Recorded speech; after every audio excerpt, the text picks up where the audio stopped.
Hola Rogelio, Senador Omar Yepes, me place mucho saludarlo. gracias, lo mismo. ¿Qué hay de cosas? Qué alegría volvernos a reencontrar para que vea. Ah, sí, Sí, qué señor. bueno. Sí, señor. Bienvenido pues a Nota Cívica WordPress. Muchas gracias, muy amable. Vamos a ver cómo nos desempeñamos. Ave María, pues de maravilla, debe ser como siempre. Lo que sí le quiero preguntar primero es esa grave noticia que acabamos de recibir, el atentado contra el presidente. Ah, sí, no, gravísimo. ¿Qué opina usted de esa grave situación? Porque eso sí ya es la tapa del Congolo.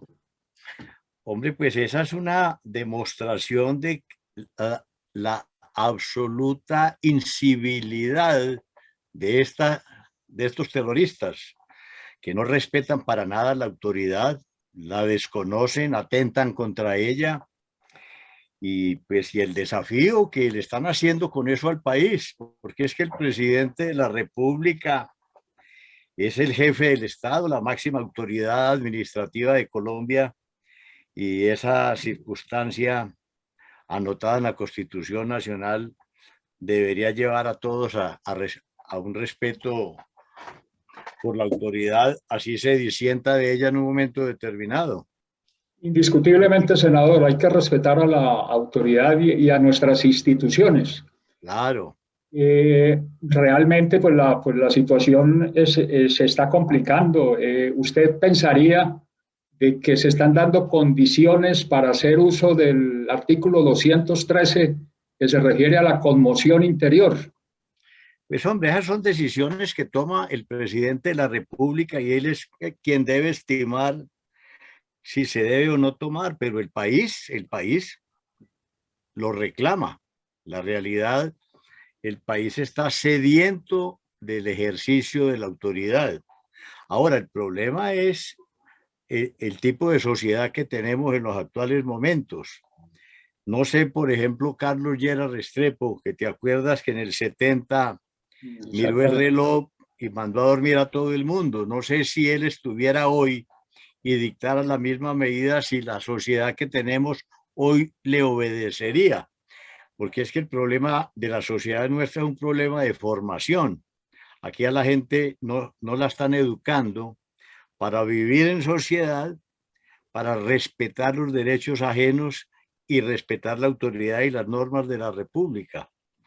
Este es un problema de educación en muy buena parte, Y de también, formación. y también atizado, diría yo, por las redes sociales que trabajan con un libertinaje asustador.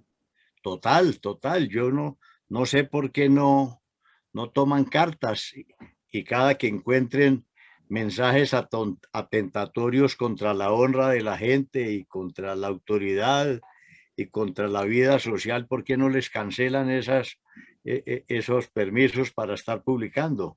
Exactamente, exactamente. Bueno, ilustre senador, yo quiero hacer un homenaje a nuestros antepasados. ¿Por qué no me regresa usted en su imaginación al recuerdo de sus padres y me recuerda el nombre de sus padres? Bueno, mis padres eran de origen antioqueño. Mi padre nació en Granada, Antioquia, en el oriente de Antioquia, y con varios hermanos se trasladó al departamento del Quindío por allá en los años 30 aproximadamente. Y allá trabajaron, fueron finqueros, luego comerciantes del café y de víveres. Mi madre era hija de una persona oriunda de Jericó. Jericó. Ella nació en Calarcá, pero su padre era de Jericó, sus padres.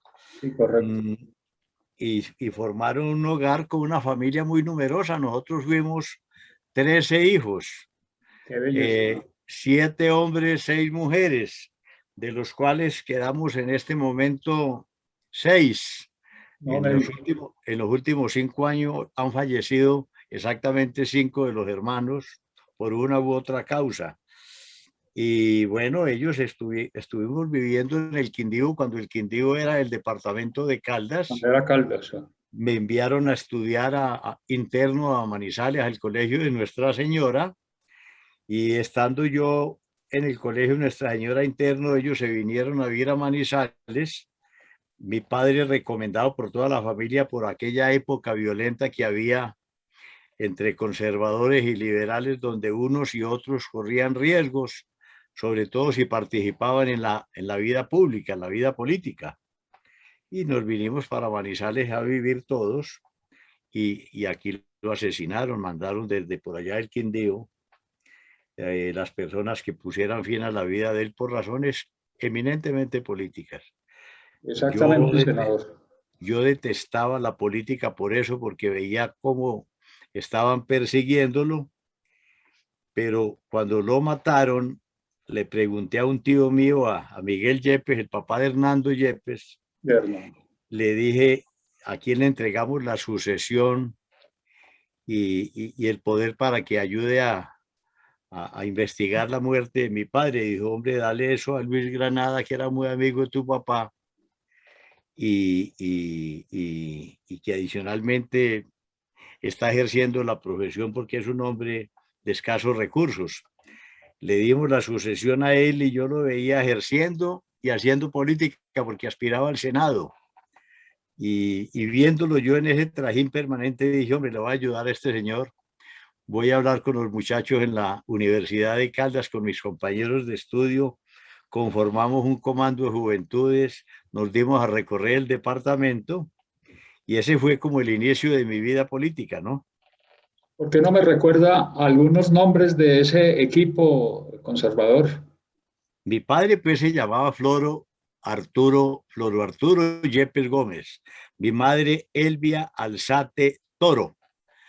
Ah, ¿de qué nombres de los líderes políticos en ese entonces, los mayores?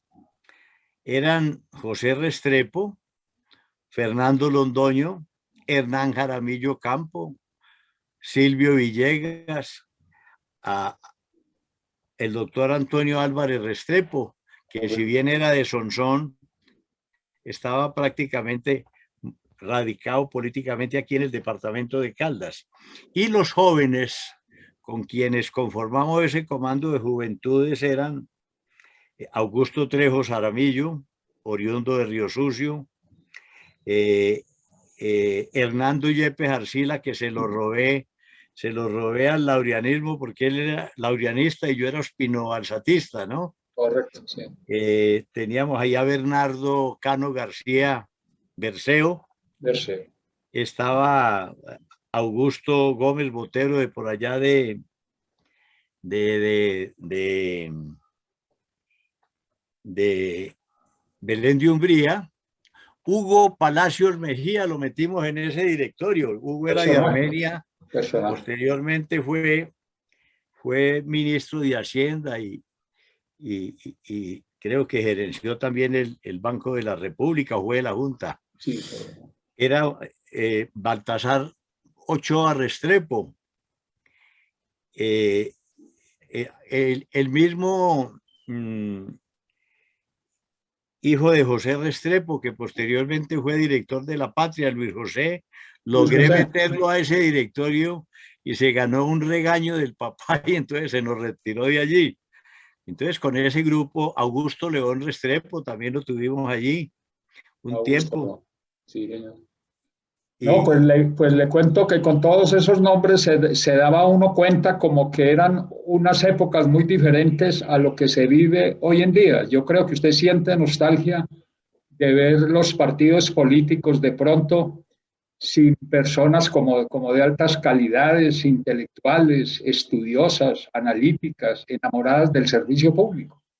pero claro, en ese entonces la política era de discurso, de fijación de posiciones, de defensa de algún tipo de propuestas o programas, muy distinto a lo de hoy, que es hoy prácticamente dinero, ¿no? Exactamente, me hace recordar usted posiciones de Otto Morales Benítez, que él se mantenía realmente triste con lo que veía dentro de la política. Y llegó hasta a decir que eso de la elección popular de alcaldes y gobernadores, eso trajo siempre mucho problema en el sentido de que A cualquiera se le ocurrió que puede ser gobernador y a cualquiera se le ocurrió que puede ser alcalde. ¿Qué opina usted de esas afirmaciones? Pues la verdad es que eh, hoy en día, por razón de lo que pudiéramos llamarse el democraterismo, eh, las personalidades de reconocimiento social, económico, académico, no están involucradas con la política, por lo menos con la política electoral. Y entonces la política quedó en manos de los muchachos de los barrios populares.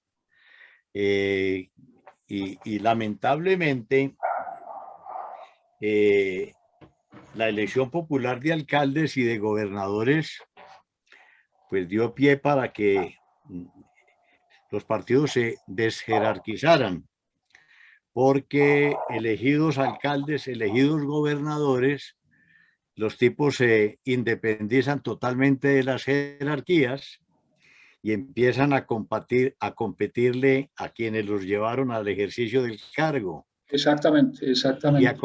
y a conformar sus propias organizaciones. Y adicionalmente, como son funcionarios de tiempo, de 4 años, por lo menos en los tiempos de ahora, antes eran de 2 y 3 años, pues se consideran inamovibles y por lo mismo hacen y deshacen muchas veces con el manejo de la moral pública. Exactamente. Ahí viene una pregunta para mí. Yo creo, mire, Colombia pues es construcción de los dos partidos tradicionales, Así indiscutiblemente, es, eso no lo puede negar nadie. Y sí. ahorita estamos viendo una serie de hechos y de situaciones de una minoría que quiere acabar con la institucionalidad. Entonces, eso a mí me parece muy grave. Y eso que usted comenta, pues fue la etiología real de la crisis de los partidos, que se fueron a fundar tienditas electorales, digo yo, y la Constitución les dio esa oportunidad cuando dice todos tienen derecho de fundar partidos. Cuando nacen los partidos de garaje, esa fue una situación muy grave para la institucionalidad y para la seriedad de los partidos, porque la gente empezó a salirse de ellos y ya se creían estadistas. Pues mira que la Constitución del 91, con esa apertura que hizo y que tú anotas, dio pie para que una vez llegaron las primeras elecciones, se conformaran cerca de 78 partiditos, 78. Y posteriormente, en vista de esa circunstancia, hubo que legislar y crear lo que se llamaba el umbral Exactamente, sí. para tratar de ponerle límite electoral a ese tipo de organizaciones que estaban proliferando y entonces pasamos a 13, 12, 13 partidos. Hoy estamos como en 17, 18 otra vez y más adelante con ese sistema del voto preferente, no de lista, sino del voto preferente, acabaron de caotizar a los partidos políticos. La gente pide el aval, pero por sí mismo procura sacarse adelante, rivalizando inclusive con la gente de su propio partido más que enfrente de los adversarios. Y Exactamente. cada quien se siente jefe de sus propios votos y por lo mismo no atiende ningún tipo de insinuación. De pronto se encajonan con los partidos por temor a perder el aval, pero nada más que por el aval. En lo demás se sueltan completamente. Totalmente, totalmente. Sí, señor, estamos de acuerdo. Lo del voto preferente es bastante grave, hace crecer el caudillismo, ¿no? Claro, claro. Afloran los manzanillos por doquier.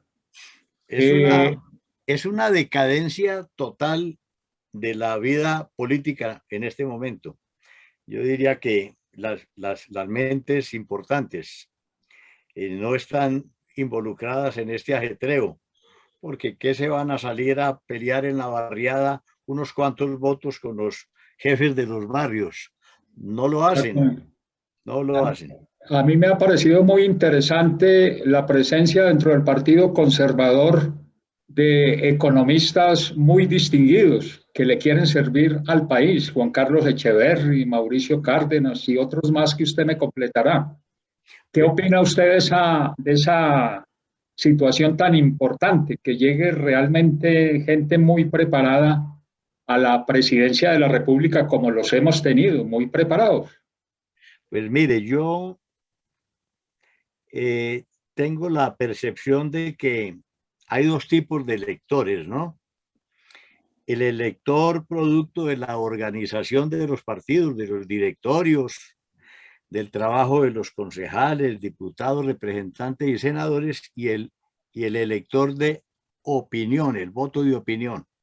Voto de organización, voto de opinión. Y entonces, ahora que volví a asumir la presidencia del partido, ya es la cuarta vez, me he dado a la tarea de tratar de vincular a la gente pensante, no solamente del Partido Conservador, sino de partidos afines, gentes de la derecha, centro derecha o de la derecha. Y, y entonces, con el propósito de, a través de las intervenciones de ellos, de sus columnas, sus escritos, sus discursos, sus opiniones, tratar de enlazarlas con el partido y a través de eso llamar la atención del voto de opinión hacia el Partido Conservador. Yo me di a la tarea de sacar unos mensajes por las redes invitando a que esos personajes de ese corte intelectual se resolvieran a postularse para la candidatura presidencial. Los llamé a algunos de ellos a quienes yo les percibía algún interés, a Mauricio Cárdenas, a Juan Carlos Echeverry, a Juan Carlos Pinzón, a Jorge Ospina Sardi. Es correcto. Que fue director de planeación hace muchos años, fue ministro de Desarrollo y posteriormente director de la revista Dinero. Y le pedía a unos congresistas visibles, destacados, tipo Efraín Cepeda, David Barguil, que por qué no incursionaban en esa carrera por el aval del partido para la candidatura presidencial, y a un general de la República que hay ahí, presidente de una organización que llaman RS, que es el general Gustavo Rincón. Y entonces se lanzaron a ese propósito y se están moviendo. Por el problema de la pandemia, pues lo hacen por las redes, dictan conferencias a un grupo reducido de gentes cuando salen a provincia, y yo creo que eso va a vitalizar mucho la política. Igualmente en otros partidos también se ven personajes de ese corte. Gaviria, el rector de los Andes, que ha estado invitado por César Gaviria para que haga parte de la aspiración presidencial.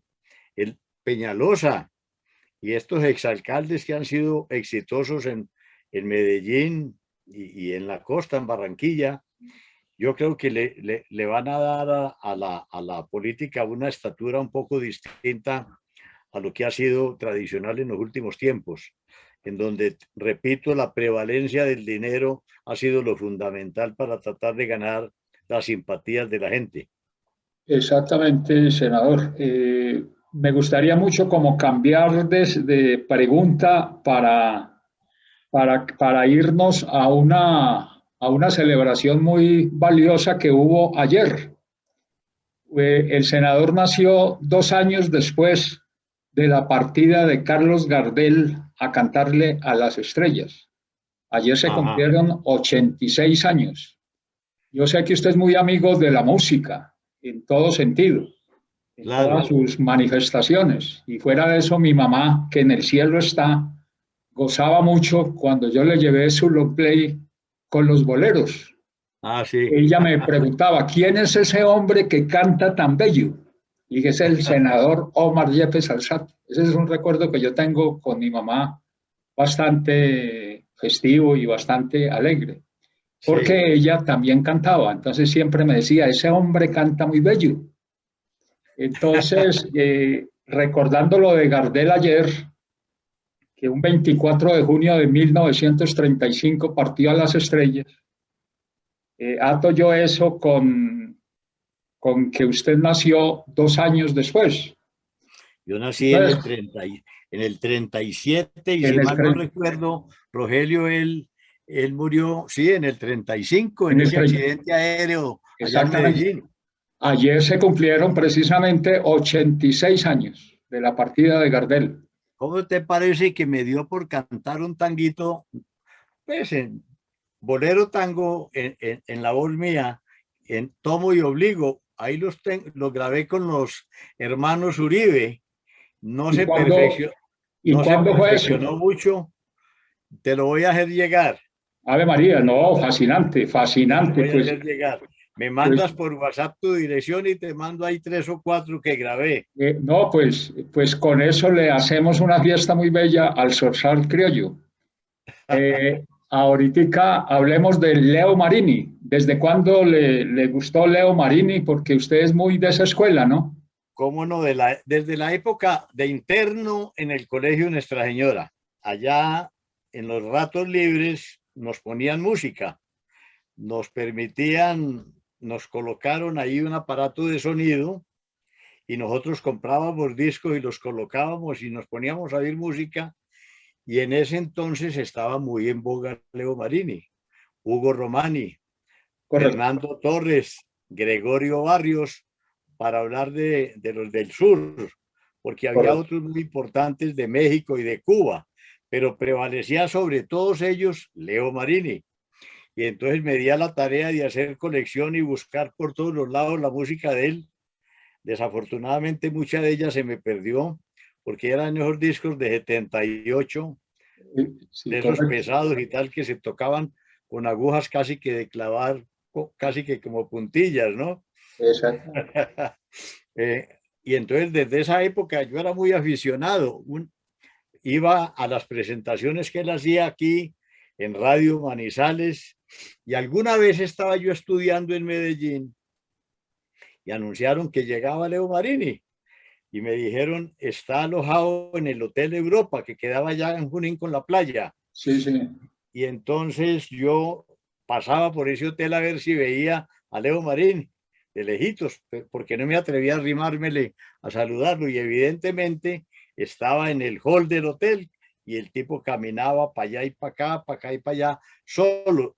Y entonces yo pasaba y lo miraba y me devolvía y lo volvía a mirar y volvía a mirarlo hasta que me di cuenta que el tipo se dio cuenta de ello y dije, bueno, este tipo se imaginará que quién sabe quién soy yo y ya me dio pena seguir en ese programa, pero yo era muy aficionado a Leo Marini, la verdad, y me conozco casi que la generalidad de las canciones de él. Precioso anécdota, senador, precioso anécdota, muy bonito. Eh, yo sé que usted tiene muy buena amistad con... Ah, pues es que una de las cuestiones que yo recuerdo con mucho agrado es que usted rescató a Guido Echeverry de la academia y lo volvió a llevar por el camino de la política. Y luego rescató al doctor Augusto León Restrepo Ramírez Sí. y lo trajo también otra vez a la política y fue un importante candidato a la gobernación.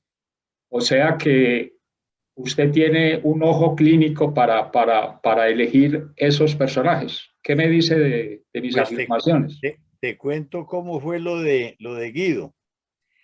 Eh, Dentro de aquellos acuerdos que nosotros teníamos con el liberalismo del doctor Barco, Exactamente. entonces, ya muerto el doctor Barco, nos tocaba el turno a nosotros de tener gobernador. Y no teníamos como un candidato conservador que, que considerábamos que pudiera competirle al candidato que sacaron los del Centro Democrático. que era el doctor, ¿cómo es que llama? Este que fue ministro de Medio Ambiente.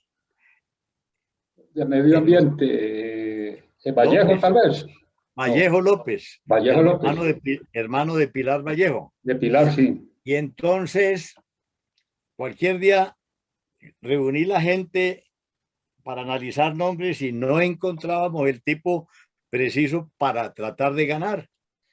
Y en esa me dijo Arturo, mi hermano, me dijo, óigame, estuve hablando con Hernán Estrada esta semana y me sugirió que por qué no tomamos de pronto en cuenta a Guido Echeverry. Y en vista de que no teníamos candidato conservador, yo dije, hombre, Guido tiene varias ventajas. Una, conoce la política porque estuvo en un tiempo con Luis Guillermo, hizo parte de la Cámara de Representantes. Exactamente. Luego resultó metido en la academia. Yo inclusive le Estuvo había ayudado nuevo. con un voto a elegirlo rector de la Universidad de Caldas, con un amigo mío que tenía en la Junta del Consejo Superior. Y, y, y además Guido es un hombre que maneja buen discurso. Voy a ofrecerle. Y evidentemente lo llamé. Él estaba en ese momento de rector de la escuela de la Universidad Manuela Beltrán. Y le dije, hombre Guido, ¿no le interesaría a usted ser candidato de la coalición liberal conservadora para la gobernación? Me toca el turno a mí, pero yo te postulo y yo sé que ellos me lo aceptan. Y me dijo, déjeme pensarlo. A los 2 días me llamó y me dijo, sí, me le mido a esa posibilidad. Y entonces lo sacamos a, a la luz pública y la verdad, pues fue tan buen candidato que salimos adelante con él. Guido tiene algún problema y es que es un poco liso en el manejo de las lealtades y tuvimos alguna dificultad con él, pero es indudable que es un hombre que tiene buenas ejecutorias, buen discurso y se ha logrado ganar el respeto y la simpatía de los caldenses. Sí, señor. Es Y correcto. Augusto León nos pasó igual. Aquí no teníamos en Manizales nadie y lo sacamos de Bogotá y lo trajimos a adelantar la campaña, pero nos hicieron una pandilla tan grande que ahí no pudimos. Sí, señor. Sacamos una buena votación con él, pero nos ganaron con alguna amplitud. Sí, señor, exactamente. Me gustaría mucho senador, porque estas sesiones me parece a mí que deben seguir y yo no lo quiero pues molestar mucho tiempo porque realmente esa no es la idea. A mí sí me interesa semanalmente o mensualmente hacer estos encuentros. Esto para mí va a ser muy importante para difundirlo por mis notas cívicas. Sí. Entonces me va a interesar mucho como unas palabras suyas a los colombianos, invitándolos a la próxima campaña presidencial, a esos colombianos que somos amigos del orden, del respeto a la autoridad, a esos colombianos que queremos mucho a Colombia y que no queremos pues, que vaya a quedar en manos pues forasteras desde el punto de vista del irrespeto a la institucionalidad y a nuestra constitución, porque yo soy de la idea de que nosotros hemos crecido y Colombia ha crecido en base a los partidos liberal y conservador, indiscutiblemente. Entonces me gustaría mucho como un llamado suyo al país, a los ciudadanos, para que se pongan la mano en el corazón y tomen una decisión de hacer respetar la Constitución y las leyes, eligiendo un camino tradicional que es el de los partidos tradicionales. Pues sí, yo creo que todos nos tenemos que poner en la tarea de salvar a Colombia. Nuestra sociedad está muy dispersa, en cierta forma caotizada. Mucho más grave la situación ahora que en aquellos tiempos, cuando Carlos Lleras Restrepo dijo que la sociedad colombiana estaba descuadernada. Algo parecido está pasando ahora, pero en mayor grado. No se respeta la ley, no se respetan las autoridades. Mire lo que pasó hoy, que atentaron contra el presidente de la República en ese vuelo en helicóptero que estaba haciendo por allá por Santander. No se respetan los derechos ajenos. Lo estuvimos viendo ahora con las famosas marchas en donde limitaron los derechos de los ciudadanos hasta de la movilización, para no hablar de otros aspectos en donde estuvieron atacados.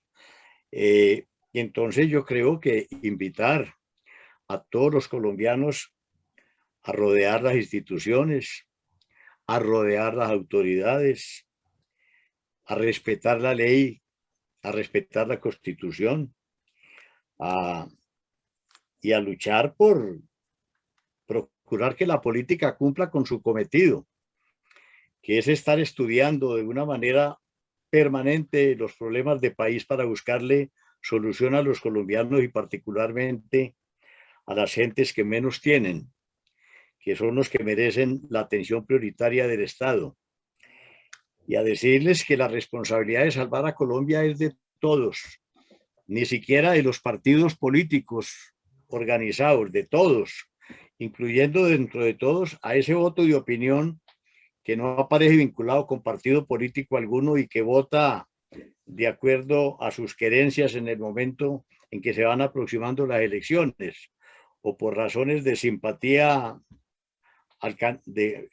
por lo que irradie el candidato o por lo que dice el candidato, y que participemos, que salgamos a votar y que lo hagamos con una gran responsabilidad, pensando, como tú dices, que si bien hay varios partidos en Colombia, hay dos que han configurado la república. Lo que es Colombia hoy es lo que construyeron los partidos liberal y conservador a lo largo de estos 200 años. Y por lo mismo, procurar que todos vayan volviendo, retornando a esas fuentes en donde prevalece lo que decías ahora, el orden, la libertad, el respeto a la Constitución y a la ley, el respeto a la autoridad y por sobre todo el respeto a la institucionalidad. De tal manera que ojalá los colombianos entiendan el momento que vivimos y que participen y eviten que el país caiga en manos en las que no debe caer, porque están esas mentes dominadas por criterios y pensamientos totalmente antagónicos con lo que ha sido la tradición colombiana. Exactamente, senador. No se me puede ir otra inquietud. La patria cumplió 100 años el pasado 20 de junio. ¿Qué me diría usted sobre la patria y sobre esa gran labor que hizo José Restrepo dentro del periodismo de Caldas para Colombia? Pues acuérdate que ese fue un periódico que por allá en los años 40 y 50 del siglo pasado le trazó derroteros a la República, cuando estaban escribiendo ahí Aquilino Villegas, Silvio Villegas, Francisco José Ocampo, que entre otras cosas fue propietario del periódico en una época, y el mismo José Restrepo, y columnistas de la envergadura de Jorge Santander, de Silvio Villegas, del mismo Aquilino y de Arturo Gómez Jaramillo, que fue un gran director y un intelectual de mucha valía. Ese es un periódico que desde luego ha sido una especie de faro aquí en el departamento de Caldas. Te confieso una cosa, no me gustó que hayan cambiado el formato del periódico. Me parece que así del tamañito en que está, como que le resta trascendencia e importancia. Así como uno dice muchas veces que el hábito sí hace al monje, que los curas se veían mejor con sotana y las monjas también con el vestido largo. Igual el periódico, del tamaño universal, me parece que es un tamaño que infunde e inspira más respeto. en este tamaño tan pequeño los columnistas se pierden en distintas páginas, no están en una sola página, la página de opinión como era anteriormente, pero realmente ese periódico a lo largo de los años le ha servido mucho al departamento porque no solamente nos ha contado sus historias, relata los hechos, sino que ha señalado rumbos opinando sobre los problemas del país y de qué manera se debería orientar la población.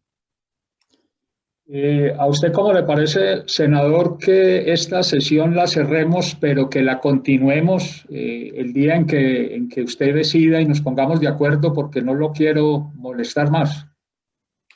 No lo hacemos, será un placer que nos volvamos a reunir. Nos comunicamos acá. Yo tengo reuniones varias con la bancada del partido y con el directorio. Normalmente las hacemos en la tarde y algunas veces se me van hasta las 9, 10 de la noche. Entonces yo miro a ver cómo me tienen la agenda programada para la semana entrante y entonces te digo qué día y a qué hora nos podríamos reunir y si te queda fácil, la hacemos. Me parece perfecto, senador. No sabe cuánto le agradezco, infinitamente le agradezco su atención con Notas Cívicas, WordPress.